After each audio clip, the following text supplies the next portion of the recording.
la bonne chose. Vous allez vous préparer à des situations, notamment au niveau de la zone presse. Vous avez un positionnement du bloc qui peut être plus ou moins haut. Donc c'est pas. Ça c'est idéalement comme j'aime bien avoir la possession du ballon, je cherche à avoir une récupération rapide, donc je vais placer le bloc plus haut. Maintenant il y a des matchs où le bloc sera plus bas. Donc ça c'est des adaptations qui sont bien sûr nécessaires à la compétition. Vous avez plus de chances de vous planter dans les deux sens. Après, ce que j'ai dit dans le 4-4-2, c'est juste une manière de jouer ensemble. Mais votre 4-4-2, il peut être différent. Il n'y a pas de. Si vous avez des milieux extérieurs, je prends des joueurs de la sélection, vous avez un Riyad Mahrez, qui est un joueur de débordement. Ça, vous savez que c'est un joueur qui va être sur la ligne et qui va déborder. Vous avez un joueur, vous pouvez avoir un joueur, on a joué notamment avec Nabil Bentaleb contre le Ghana en milieu gauche. Et lui, le rôle, il n'était pas le même. Il était bien sûr c'est un joueur qui tenait le ballon, qui rentrait. Donc c'est pareil. Mais votre 4-4-2, il est dans l'animation défensive, en tout cas, il reste cohérent, il reste là. La formation, ça dépend aussi de la stabilité des clubs. Moi, sans rentrer dans le détail de la formation, depuis que je suis ici, je suis surpris, par exemple, que les clubs changent 3-4 fois d'entraîneur dans l'année. La stabilité dont je parlais, moi j'ai travaillé 25 ans dans un club. Ici, c'est difficile de mettre quelque chose en place si vous restez 1 ou 2 mois. Donc, ce sont des entraîneurs qui n'ont aucun impact sur la formation, ils n'ont même pas d'impact sur leur équipe, sur la saison. Donc là, c'est déjà pour moi un gros problème au niveau des dirigeants sur les ambitions. Les ambitions, elles ne peuvent pas être. Elles ne sont même pas sur une année. Donc, la formation, ça veut dire qu'il y a un investissement sur 10 ans. Donc c'est pour ça que moi je reste dans mon rôle. Je ne suis pas venu ici pour de l'avenir du football algérien, ça reste évidemment sur le développement de la formation. Il faut que les joueurs jouent, que les jeunes jouent. Donc ça, pour que les jeunes jouent, pas forcément dans un modèle structuré. Et il faut qu'ils aient des aires de jeu, il faut qu'ils aient la possibilité de jouer dans la rue. Vous savez, je pense que la rue, c'est un premier. C'est une source d'éducation et de formation. Ensuite, dans un deuxième temps, bien sûr, il faudra avoir une éducation qui soit précise. Mais il faut que le jeune Algérien ait surtout profiter de la passion du foot chez les Algériens. Donc, il faut qu'ils puissent jouer, il faut qu'ils jouent dans la rue, il faut qu'ils aient des terrains, et puis qu'ils jouent. Et après, dans des clubs, évidemment, qu'il y ait une prise en charge, je dirais à partir de l'âge de 13 ans notamment, pour qu'ils aient une formation qui soit adéquate dans tous les domaines et qui le prépare à un haut niveau. Et là, après, dans le dernier point, dans le professionnalisme, que les clubs professionnels s'investissent à ce niveau-là aussi pour qu'il y ait une émergence des jeunes joueurs. Donc, je dirais qu'il y a trois étapes importantes. Et après, il faut venir un petit peu à l'équipe nationale parce qu'on fait quelquefois, on met en opposition les joueurs. Évidemment pour l'Algérie, c'est que l'équipe nationale soit issue de joueurs qui ont été formés ici. C'est une évidence. Après, dans une sélection, on prend les meilleurs. Et quand il y aura plus de la moitié des joueurs qui ont été formés ici, là, effectivement, ça donnera un autre élan, bien sûr, pour le football algérien. En 15 jours, de faire un travail athlétique précis. Tout ce que vous pouvez faire, c'est que vous chargez trop, c'est qu'au contraire, d'entamer la fraîcheur des joueurs. Donc, ce qu'on avait fait, j'ai vu certains consultants qui sont élevés sur la préparation de la CAN. Je le dis très sincèrement, je refais la CAN, je ne changerai rien. On est resté dans les conditions idéales ici à Sidi Moussa en entraînement. Un match qui était significatif contre la Tunisie. Où on était mis dans les conditions de compétition, parce que j'ai vu des matchs des matchs d'entraînement de certaines équipes africaines où ça ressemblant à rien. Il y avait pas, le contexte était. Donc, il y a eu une semaine ici, une journée de relâche parce que psychologiquement, ici, ce sont des joueurs qui ont joué 2 matchs par semaine et qui avaient besoin de couper. On a repris ici 2 jours et après on est parti en Guinée. 4 jours avant la compétition. Je peux vous dire que si on était parti en Guinée avant, ça aurait été catastrophique. Parce que quand on est arrivé en Guinée, les conditions d'entraînement, on ne s'est pratiquement pas entraîné pendant. Enfin, on ne s'est pas entraîné. C'est pas, la qualité des séances d'entraînement n'avait plus rien à voir, compte tenu du contexte. Alors, les 4 jours ont été intéressants pour avoir une adaptation au climat, essentiellement. Au climat, quelquefois aux conditions de jeu qui étaient déplorables aussi dans la compétition.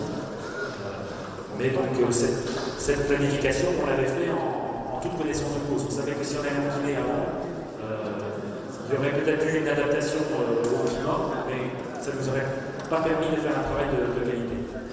Donc si c'est pour aller en Guinée et de ne pas s'entraîner, je pense que ce n'est pas la meilleure façon de se préparer à la compétition. Donc ça c'était pour la première chose. Après il y a eu une adaptation, oui, sur les séances par exemple, d'abord. Parce que compte tenu de la chaleur des terrains, on sacrifie au maximum le travail. Et donc c'était pas ce que j'avais prévu complètement. Enfin, je dirais que ça fait partie ça, d'une adaptation qui est nécessaire constamment. Non, après, quand on joue comme à la canne tous les 4 jours, vous faites récupération, vous faites des débriefs vidéo et un là-dessus. Et après, on est tout de suite dans la préparation du match. Après, on prépare le match en conséquence, en fonction bien sûr de ce qui s'est passé, le match précédent, et de l'adversaire qu'on va avoir. Donc je dirais que quand on est là-bas, l'entraînement c'était très basique, il n'y avait pas de. Le gros du travail technique il avait été fait précédemment. Pour Yassine Brahimi, pas trop mais ça c'était individuel, mais je pense que Yassine, au même titre que Sofiane Febbi, j'ai beaucoup d'estime pour eux, c'est un très bon joueur, ils n'étaient pas au meilleur de leur forme pendant la 4 ans. Je pense que ça a été mettre là-dessus sur mais ça. Non, mais ça, oui, mais c'est clair. Je veux dire, il ne faut pas dire que le contexte africain, parce qu'on avait fait les éliminatoires, vous avez Yassine Brahimi des éliminatoires, même contre la Côte d'Ivoire, on aurait pu le mettre en difficulté. Après, un garçon comme Yassine Brahimi, dans le 4-4-2 tel que je l'ai défini là, il est incapable de jouer extérieur pour des raisons déjà de remplacement.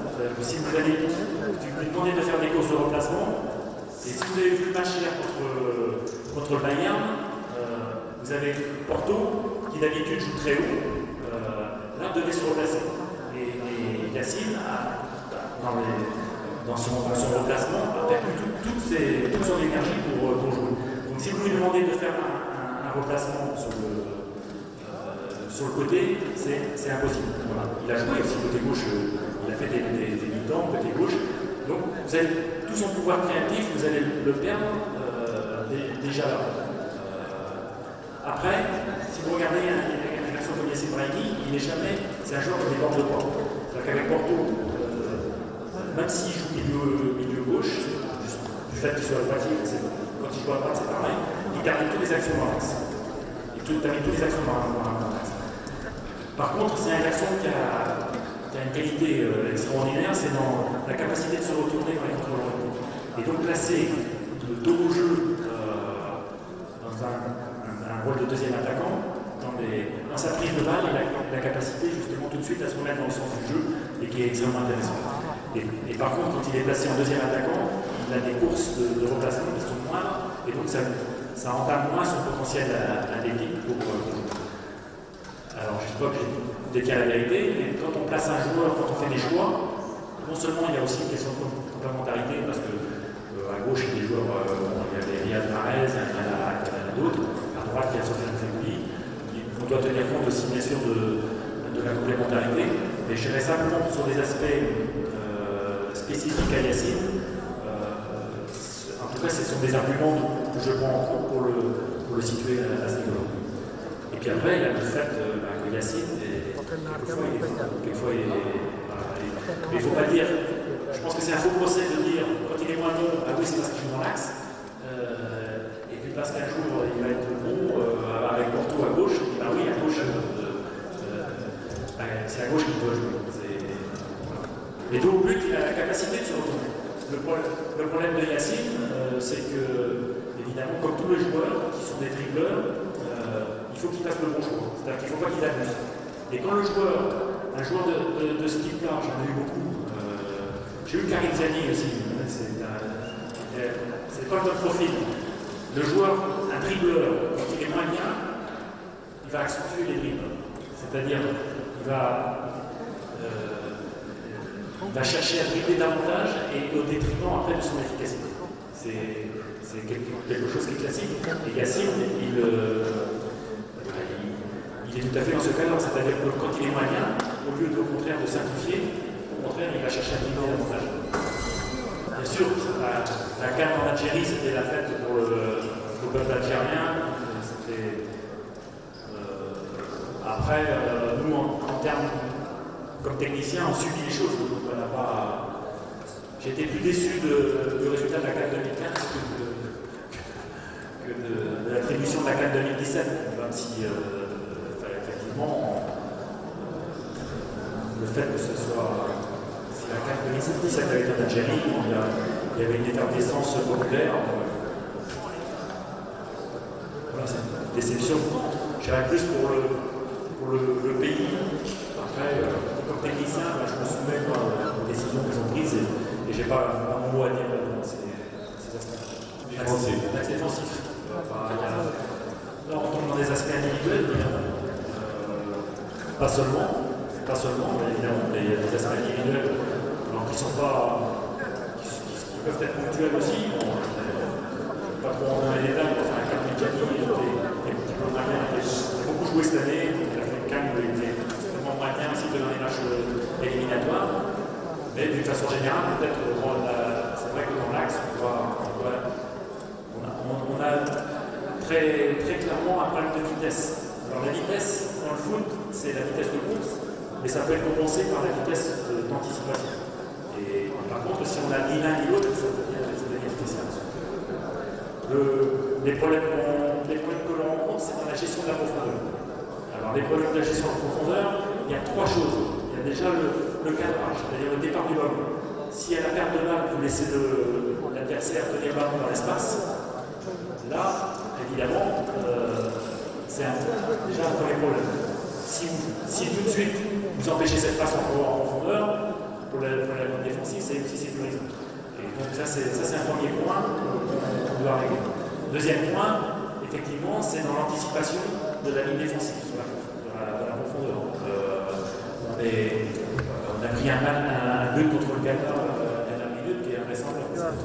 Un ballon qui vient pratiquement des 20 mètres, qui est tapé devant, on se fait prendre dans la profondeur. Donc c'est dans l'anticipation. Et puis troisième point, toutes les équipes qui jouent, le Bayern, l'Allemagne, ont un gardien qui joue très haut.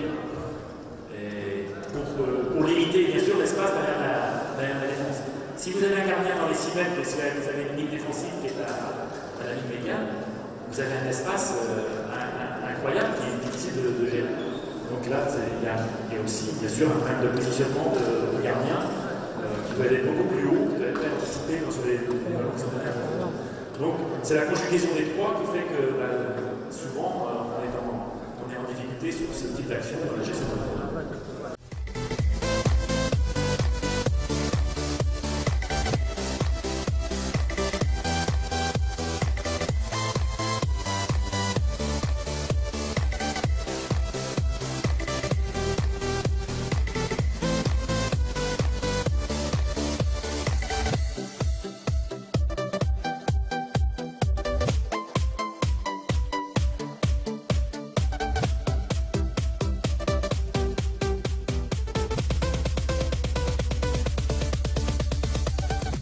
الصعود الموسم الماضي يعني كان ضيعها في 90 دقيقه امام بلاد حسنداي. الموسم هذا الاضطرابات وحتى عدم الاستقرار اللي كان في الفريق يعني دارت الموسم بدايه من ذهابي الى المنتخب الوطني حتى يعني تغيير 3 و4 مدربين.